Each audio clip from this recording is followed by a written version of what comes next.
नमस्कार, स्वागत है आपका खेत खलिहान में। आपके साथ मैं हूं अंजू सिंह।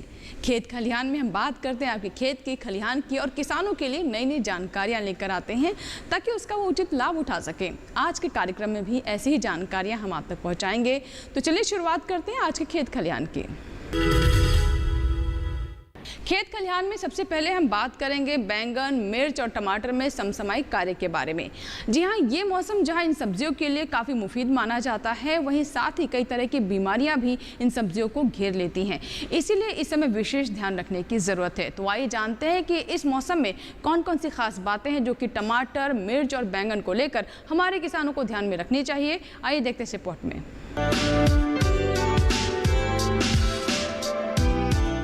बैगन, मिर्ची एवं टमाटर महत्वपूर्ण सब्जी फसलें हैं। जिन किसान भाइयों ने अपने खेतों में अभी बैगन की रोपाई की हुई है और रोपाई की गई फसल 40 से 45 दिन की अवस्था पे हैं, इस समय पर 3 प्रमुख बातों को ध्यान में रखने की आवश्यकता है। पहली बात तो है कि फसल के अंदर समय समय पर, जैसे मौसम की उपलब्धता के आधार पे, आप अपने खेत को खरपतवार रहित रखना ज़रूरी है। दूसरी बात है कि आप अपने खेत में जल निकास की सुचारू व्यवस्था रखने की ज़रूरत है। ये दोनों प्रक्रियाएं, चाहे आपने मिर्ची लगाई हुई है, चाहे बैगन लगाया है, इन तीनों फसलों में करने की आवश्यकता है, क्योंकि तीनों ही फसलें जल भराव को पसंद नहीं करती हैं। अगर खेत में पानी 8-10 घंटे तक भरा रह जाता है तो ऐसे में फसल को नुकसान होने की संभावना बढ़ जाती है।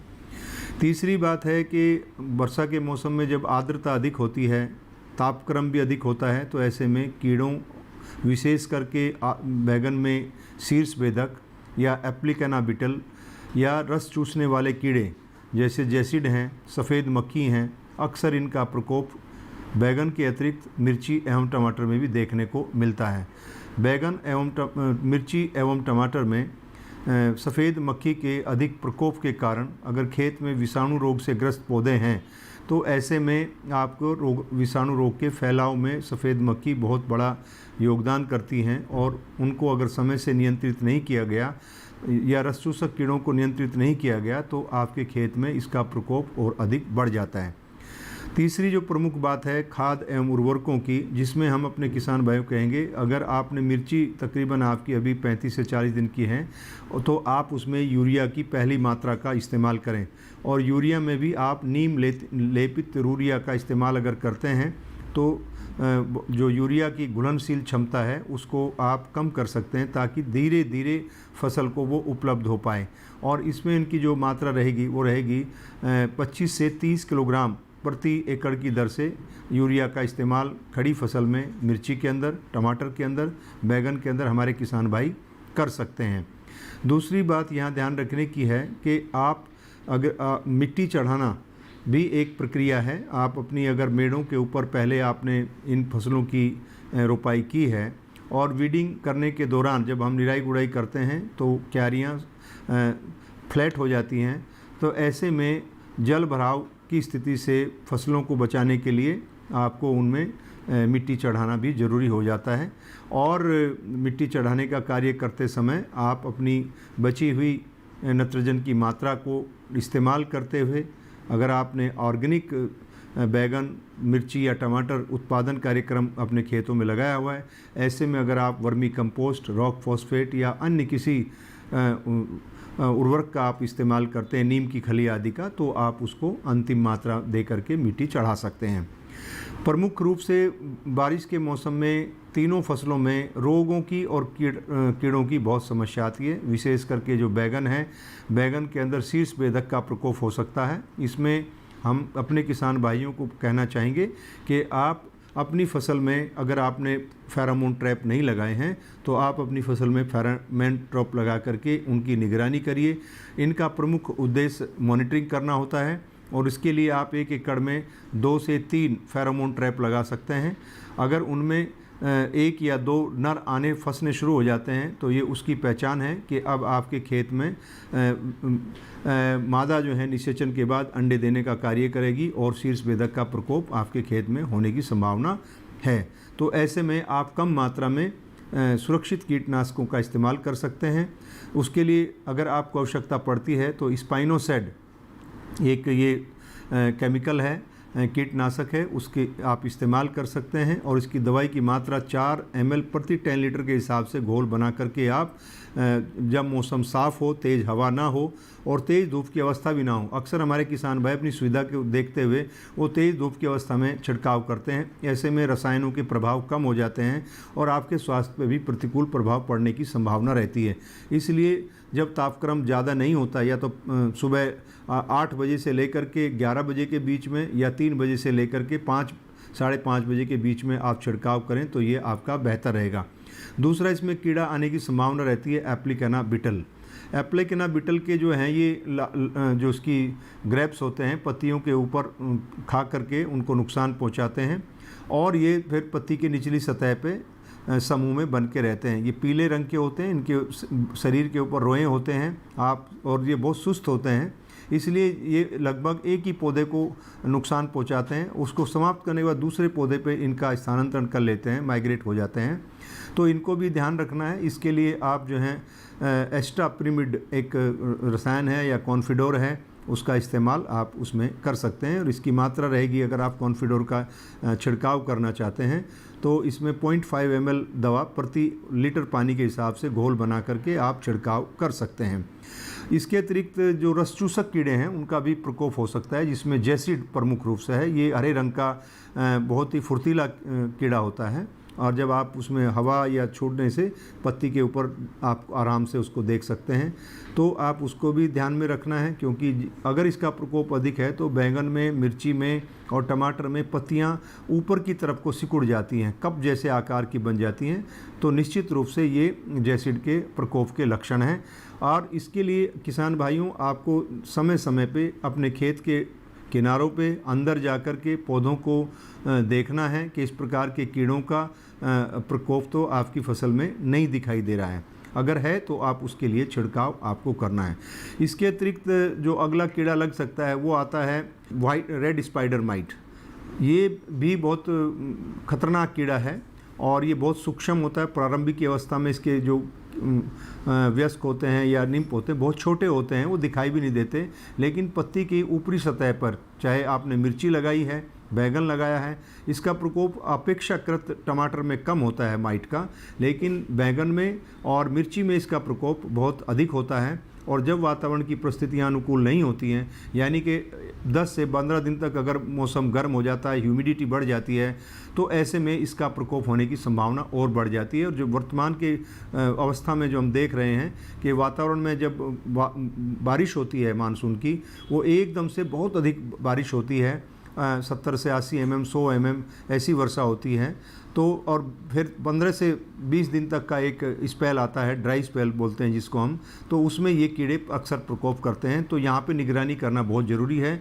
पत्तियों के ऊपर अगर सफ़ेद रंग के आटे के चूर्ण जैसे धब्बे दिखाई देते हैं तो उसकी निचली सतह पर उनको पलट के देखेंगे तो धीमी गति से घूमते हुए छोटे छोटे कीड़े नज़र आएंगे। और जब इनकी प्रकोप अधिक होता है तो ये पत्ती के किनारों के ऊपर या बढ़वार के जो शीर्ष भाग हैं उनके ऊपर लाल रंग के रूप में दिखाई देते हैं, तब इनको हम रेड स्पाइडर माइट बोलते हैं, अन्यथा इनको स्पाइडर माइट बोलते हैं।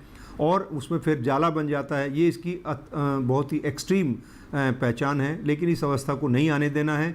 आपको खेत में निगरानी करके देखना है। अगर ये लक्षण आपको अपने पौधों की पत्तियों के ऊपर दिखाई देते हैं तो निश्चित रूप से किसान भाइयों आपको अपनी मिर्ची में, अपने टमाटर और बैगन में इसमें स्पाइडर माइट के नियंत्रण के लिए उपाय करने की आवश्यकता है। और उसके लिए हम आपको कहना चाहेंगे कि आप डाइकोफोल, एक डाइकोफोल है, उमाइट है, कैराथेन है, इनमें तीनों में से जो भी आपको उपलब्ध हो आपके स्थानीय बाज़ार में, अच्छी गुणवत्ता का हो, पैकिंग सुरक्षित होनी चाहिए, उसकी एक्सपायरी डेट आपको देखनी है और जो निर्धारित मात्रा उसके ऊपर लिखी है उसका ही आपको इस्तेमाल करना है। इसके अतिरिक्त किसान भाइयों, अगर आप अपनी फसल में इन कीटों के प्रति सजग रहते हैं तो आप निश्चित रूप से अपनी फसल में होने वाले नुकसान से इनको कम कर सकते हैं। तो अब बात करते हैं, इस मौसम में विषाणु रोग के अतिरिक्त कुछ फफूंद के रोग भी आने की संभावना रहती है। अक्सर हम देखते हैं कि मिर्ची के अंदर विषाणु रोग का प्रकोप अधिक होता है और ऐसे में अगर पौधा विषाणु रोग से ग्रस्त हो जाता है टमाटर में, उसको निकालना ही एक उसका अंतिम उपाय है। उसको अगर आपके प्रारंभिक अवस्था में विषाणु रोग से ग्रस्त पौधे दिखाई देते जिनकी पत्तियां मुड़ जाती हैं, जिसको आप लोग अक्सर मरोड़िया रोग भी बोलते हैं, उनकी पहचान करके उनको निकाल करके उनको ज़मीन में गाड़ दें। उखाड़ने के बाद खेत के ऊपरी सतह पर ना डालें, अन्यथा उसके जो रस चूसक कीड़े हैं पुनः उससे इनोकुलम को दूसरे स्वस्थ पौधों में फैलाव का काम करते हैं। तो इसके बाद आपको दूसरा उपाय करना है कि ये कीड़े, सफ़ेद मक्खी या अन्य रस चूसक कीड़े ज़्यादा ना फैलें, उसके लिए आपको इनके लिए उपाय करना ज़रूरी है। तो आप ब्रॉड स्पेक्ट्रम मार्शल का इस्तेमाल आप कर सकते हैं, या जो भी स्थानीय रूप से उपलब्ध हैं या आपका स्थानीय केवीके है, आप उससे संपर्क करके कीट विशेषज्ञ से अपना लक्षण के आधार पर बता करके अपने कीटनाशक का चयन कर सकते हैं। इसके अतिरिक्त टमाटर के अंदर उकटा रोग या बैगन में उकटा रोग आने की भी संभावना रहती है, फ्यूजेरियम विल्ट जिसको हम बोलते हैं, और ये फफूंद का रोग है। जब किसान भाई टमाटर, मिर्ची, बैगन की खेती लगातार एक ही खेत के अंदर करते हैं और इसके प्रति सजग नहीं हैं, तो ऐसे में इस रोग की प्रकोप धीरे धीरे खेत के अंदर बढ़ता जाता है। इसलिए अगर इस प्रकार के लक्षण पिछले वर्षों में आपकी फसल में, टमाटर में, बैगन में, मिर्ची में या अन्य फसलें आपने लगाई थी उनमें इसके लक्षण दिखाई दे, तो निश्चित रूप से आपको खेत का बदलाव करना चाहिए। गर्मी के मौसम में आपको गहरी जुताई करने की आवश्यकता है ताकि इस फफूंद को काफ़ी हद तक हम सोलराइजेशन के माध्यम से हम इसको कम कर सकते हैं। फिर बीजों को उपचार करके बोना है। किसान भाइयों को हम हर एक कार्यक्रमों के माध्यम से जागृत करने का प्रयास करते हैं कि आप अपने बीजों को उपचारित करके बोएं। उपचार के लिए आप फफूंदनाशी बाविस्टिन है, कैप्टान है, थीरम है, इसका इस्तेमाल करें। लेकिन जो तीनों फसलें हैं जब किसान भाई लगाते हैं और या और लगाना अभी चाहते हैं, तो उसमें सीडलिंग है उसको भी आप उपचारित कर सकते हैं। इसके लिए बाविस्टिन का घोल बना लें और घोल में आधा घंटे तक डुबो करके सीडलिंग को रखें और उसके बाद इनकी रोपाई खेतों में करें। और रोपाई मेड़ों के अंदर करें। सिंचाई के अंदर संतुलन बनाए रखें। शुष्क अवस्था या आर्द्र अवस्था के बीच में आपको संबंध बना के रखना है। अगर हमारे किसान भाई अपनी बैगन में, टमाटर में, मिर्ची में फफूंद रोग से अगर आप बचना चाहते हैं तो आपको निश्चित रूप से इसकी तरफ ध्यान देना होगा। और अगर पौधों में लगाने के बाद भी इसके लक्षण दिखाई दे रहे हैं तो ऐसे में आपको आवश्यक है कि कैप्टान का घोल बना करके या कैफ्टाफ का घोल बना करके या कॉपर ऑक्सीक्लोराइड आप ले सकते हैं, जिसकी 2 से 2.5 ग्राम मात्रा प्रति लीटर घोल बना करके प्रत्येक पौधे को आप ड्रंचिंग कर सकते हैं, गीला कर सकते हैं, ताकि उस रोग का प्रकोप और आगे ना हो। तो अगर हमारे किसान भाई अपनी इस वर्षाकालीन जो फसलें आपने लगाई हैं, बैगन की, मिर्ची की, टमाटर की, उनमें समय पर उर्वरकों का इस्तेमाल करते हैं और अपने खेत में निगरानी करते हैं कीड़ों के प्रति, बीमारियों के प्रति। और क्योंकि वर्षा के मौसम में जो बदलाव आया है कि अचानक से बहुत तेज़ वर्षा होती है कम समय में और जल भराव की स्थिति से बचना है, तो जल निकास की व्यवस्था सुनिश्चित रखनी है और अपने खेतों के आसपास और सफाई रखेंगे तो कीड़ों का और बीमारियों का प्रकोप कम होगा। इसी के साथ ही खेत खलिहान में यहाँ लेंगे छोटा सा ब्रेक, कहीं मत जाइएगा। ब्रेक के बाद बात करेंगे मक्का फसल में देखरेख की। बने रहे खेत खलिहान के साथ। ये कामयाबी है अन्नदाता की। ये कहानी है खेत और खलिहानों की। कैसे करें अपने पशुओं की देखभाल, जानिए गांव-गांव के किसानों का हाल। देखिए गांव किसान, सोमवार से शुक्रवार दोपहर 12 बजे सिर्फ डीडी किसान पर। जानकारी जो किसानों के लिए हो लाभकारी, समस्याओं पर पड़ेगा समाधान भारी, कृषि की हर बात का ख्याल, कब कैसे की जाए बेहतर देखभाल। जानिए विशेषज्ञों के साथ, देखिए खेत खलिहान, सोमवार से शुक्रवार सुबह 7 बजे डीडी किसान पर।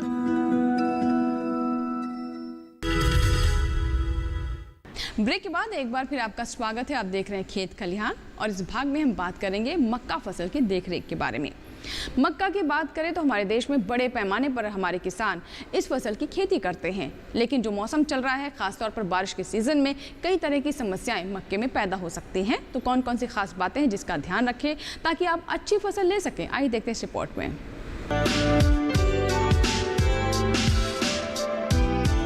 अच्छी पैदावार लेने के लिए आज हम मक्के की उन्नत सस्य प्रबंधन के बारे में बात करेंगे। जैसा कि हम जानते हैं, मक्के की फसल अपने देश में खरीफ के मौसम में धान के बाद एक प्रमुख अनाज वाली फसल है। इस फसल का देखें तो इसके बहुउपयोगी इसके उपयोग हैं।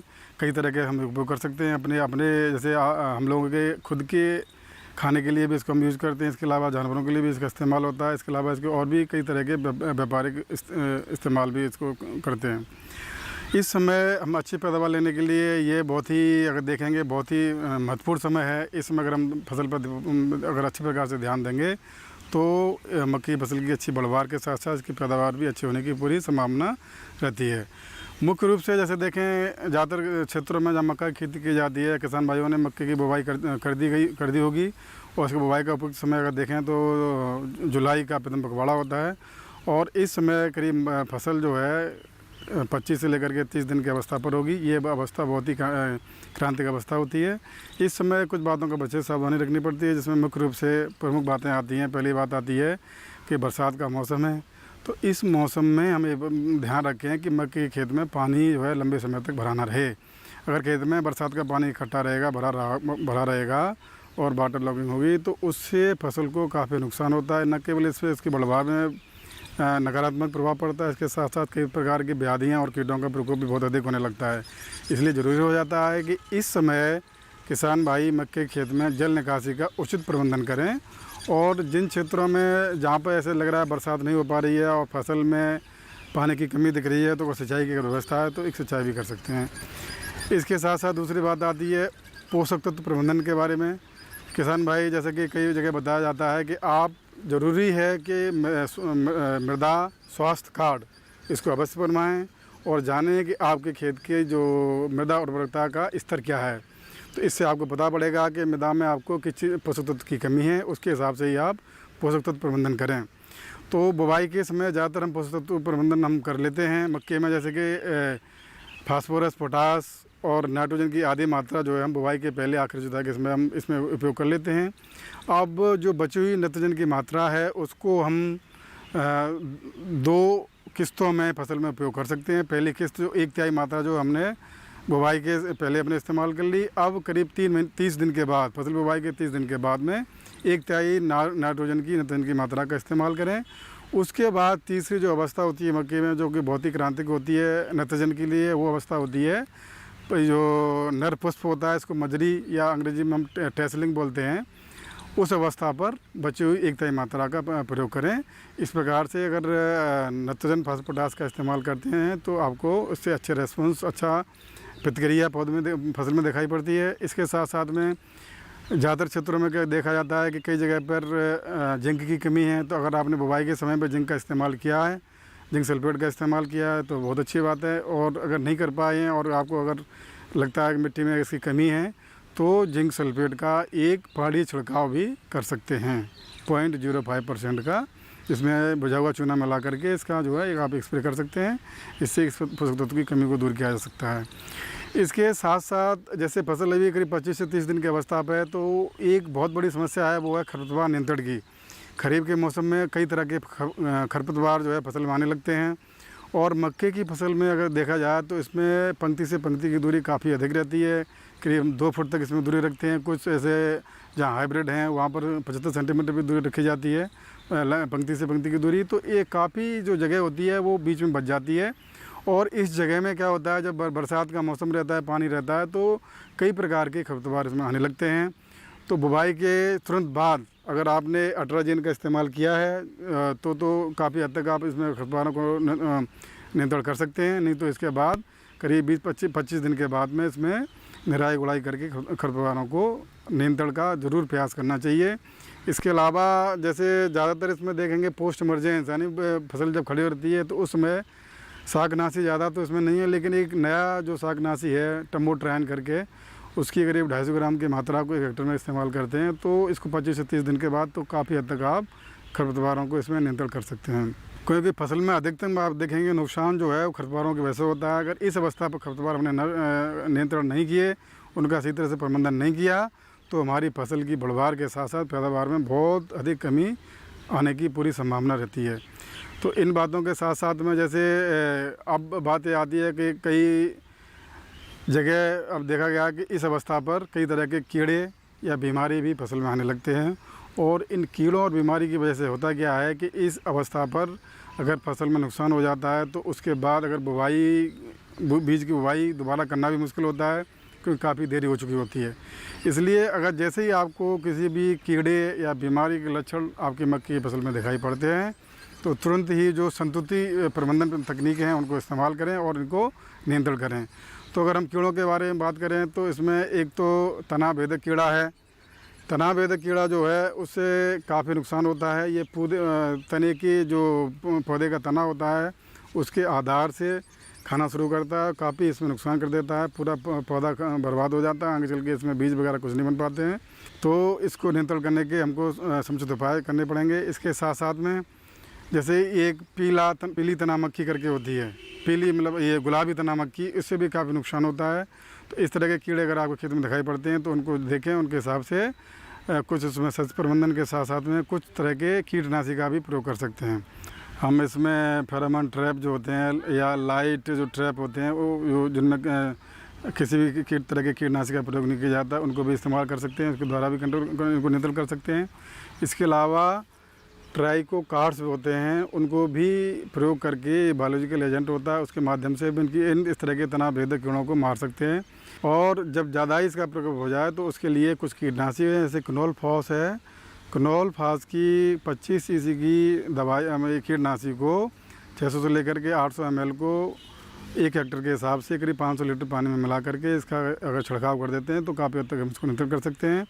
अगर फिर भी इसका प्रकोप दिखाई पड़ता है तो करीब 10-15 दिन के बाद में एक दूसरा भी इसमें छिड़काव कर दें, जिससे काफ़ी हद तक हम इसको रोक सकते हैं। इसके अलावा फोरेट 10G, इसके भी जो इसके दाने होते हैं उनको भी खेत में हम डाल सकते हैं। करीब 10 से लेकर 15 किलोग्राम प्रति हेक्टेयर तक इसकी मात्रा की आवश्यकता होती है। तो इस प्रकार से आप इन उपायों को अपनाते हैं तो इन कीड़ों को रोक सकते हैं। और एक और कीड़ा जैसे कि दीमक होता है, दीमक का भी कई जगह पर देखा जाता है, मक्के की फसल में काफ़ी नुकसान हो जाता है उसकी वजह से, और पूरे पौधे को खा के नष्ट कर देते हैं। दीमक को नियंत्रण करने के लिए वैसे तो बरसात के मौसम में जहाँ पानी ठीक प्रकार से बरसात हो रही है वहाँ तो दीमक का ज़्यादा प्रकोप नहीं होगा, लेकिन जहाँ पे अगर दिख रहा है कि बरसात नहीं हो पा रही है और दीमक का प्रकोप ज़्यादा है तो उन क्षेत्रों में एक कीटनाशी होता है, इसे बोलते हैं फिप्रोनिल की करीब 10 से 15 किलोग्राम मात्रा को प्रति हेक्टेयर के हिसाब से अगर प्रयोग करते हैं और उसके बाद हल्की से सिंचाई कर देते हैं खेत में, तो मक्के की फसल में दीमक को हम काफ़ी हद तक नियंत्रण कर सकते हैं। इसके साथ साथ में इसमें कुछ बीमारी भी लग जाती हैं, इस अवस्था पर देखने को मिलती है इसमें कि मृद रोमल आसिता होती है। ये कवक जनित बीमारी होती है और इस बीमारी में पौधा अपने आधार से जो है सड़ने लगता है और आगे चल के इन पौधों की ज़्यादातर ये पौधे इस तरह के प्रभावित पौधे होते हैं वो बेकार हो जाते हैं, नष्ट हो जाते हैं, उनमें किसी भी तरह का हमको उपज नहीं मिल पाती है।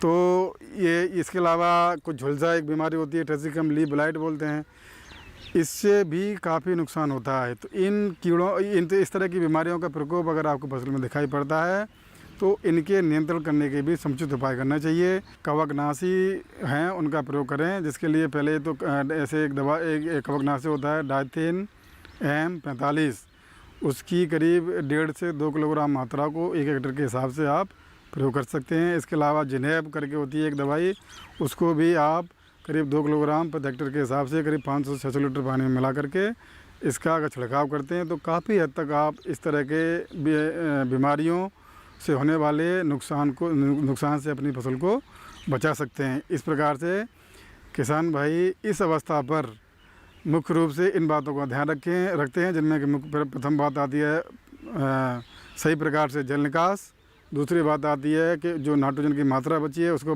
भली प्रकार से प्रयोग करना सही अवस्था पर, तीसरी सबसे ज़रूरी बात आती है वो बात है खरपतवारों का ठीक प्रकार से प्रबंधन, और चौथी जो भी कीड़े या बीमारियां लग रही हैं उनके लिए समुचित उपाय करना, इस तरह के उपाय करेंगे तो निश्चित रूप से एक अच्छी मक्के की फसल के साथ साथ में आपको बहुत अच्छी पैदावार मिलेगी और मुनाफा भी आपका अधिक हो सकता है। किसान भाइयों, मक्के की फसल अपने देश की खरीफ के मौसम की प्रमुख फसल है। धान के बाद अगर हम देखें तो काफ़ी बड़े क्षेत्र में आजकल मक्के की खेती की जा रही है। कुल मिलाकर के अपने देश में करीब इस समय 100 लाख हेक्टेयर का जो एरिया है वो मक्के की फसल के अंतर्गत है। ये इसलिए हो रहा है कि मक्के की फसल से हमको बहुआयामी फ़ायदे हो रहे हैं। सबसे बड़ा फ़ायदा ये है कि जितने भी प्रकार की अनाज वाली फसलें हैं उनमें ये फसल ऐसी है जिसकी कि उत्पादन क्षमता सबसे अधिक है। अगर आप ठीक प्रकार से सच प्रबंधन इसमें करते हैं और जो आपके क्षेत्र के लिए संतुलित किस्मों का इस्तेमाल करते हैं तो आप इससे 7 से लेकर के 8 टन प्रति हेक्टेयर तक पैदावार ले सकते हैं। इन्हीं कारणों से इसके अलावा आप देखेंगे जैसे इस मौसम की दूसरी फसल, मुख्य फसल जो है धान होती है, उसके मुकाबले में अगर हम तुलना करें तो इसकी पानी की मांग भी काफ़ी कम होती है। और इसके साथ साथ में कई सारे क्षेत्रों में अगर हम मक्के की खेती जहाँ इसके लिए उपयुक्त क्षेत्र हैं वहाँ पर मक्के की खेती करते हैं तो मृदा की जो उर्वरा शक्ति है वो भी बनी रहती है और जो अपने जो प्राकृतिक संसाधन हैं उनका भी समुचित प्रयोग होता है, कम पानी की आवश्यकता होती है। इसी कारण से कई क्षेत्रों में इसकी खेती बढ़ती जा रही है। इसके उपयोग के बारे में बात करें तो बहु उपयोगी फसल है ये। इसको जैसे कि हम अपने मानव उपयोग के लिए तो इस्तेमाल करते ही अनाज के रूप में। इसके अलावा इसका दूसरा मुख्य उपयोग है वो जानवरों के लिए है और इसके दानों को जैसे मुर्गियों को खिलाने के काम में काफ़ी आता है। अगर पोल्ट्री फीड की बात करें तो काफ़ी मात्रा में हम मक्के के दानों का इस्तेमाल करते हैं। और इसके साथ साथ में अगर देखें चारे के लिए अपने देश में चारे की विशेष कमी है। हरे चारे के बारे में बात करें, काफ़ी क्षेत्रों में आप देखेंगे हरे चारे की उपलब्धता कम होती जा रही है और हमारे पास जो पशुधन है उसकी बढ़ोतरी काफ़ी, हमारे पास पशुधन है तो उसको ठीक प्रकार से अगर उसके स्वास्थ्य को बनाए रखना है, अच्छी हमको पैदावार लेनी है तो ज़रूरी हो जाता है कि हम हरे चारे का भी प्रबंधन करें। तो हरे चारे के लिए भी मक्का एक बहुत ही सबसे प्रमुख फसल है। अगर आप दूसरी फसलों के बारे में बात करें जो कि चारे के लिए इस्तेमाल होती है उनके कंपैरिजन में ये इस फसल से इसकी जो पोषक गुणवत्ता है वो बहुत ज़्यादा है। तो इसी कारण से ये इस फसल को जो है आप कई तरीके से इस्तेमाल कर सकते हैं, प्रयोग कर सकते हैं। और इस समय अधिकतर क्षेत्रों में जैसे बुवाई इसकी जुलाई के प्रथम पखवाड़े में लोग किसान भाई कर देते हैं और ये फसल करीब 1 महीने की फसल होगी और ये अवस्था बहुत ही क्रांतिक अवस्था है। और इस अवस्था पर अगर आप उन्नत प्रबंधन तकनीकों को इस्तेमाल करते हैं, प्रयोग करते हैं तो आप एक अच्छी फसल के साथ साथ में एक अच्छी इसकी अच्छी पैदावार ले सकते हैं। तो अभी आपने मक्के पर रिपोर्ट देखी और हमने आपको बताया कि अपनी फसल को कैसे आप सुरक्षित रखें और कैसे अच्छा उत्पादन प्राप्त कर सकते हैं। कार्यक्रम की शुरुआत में हमने आपको बैंगन, मिर्च और टमाटर की देखरेख के बारे में भी जानकारी दी। आशा करते हैं सभी जानकारियां आपके लिए लाभकारी साबित होंगी। इसी के साथ ही आज के खेत खलिहान में फिलहाल इतना ही। नए अंक में नई जानकारियों के साथ फिर होगी आपसे मुलाकात, लेकिन आप बने रहें दूरदर्शन किसान के साथ। नमस्कार।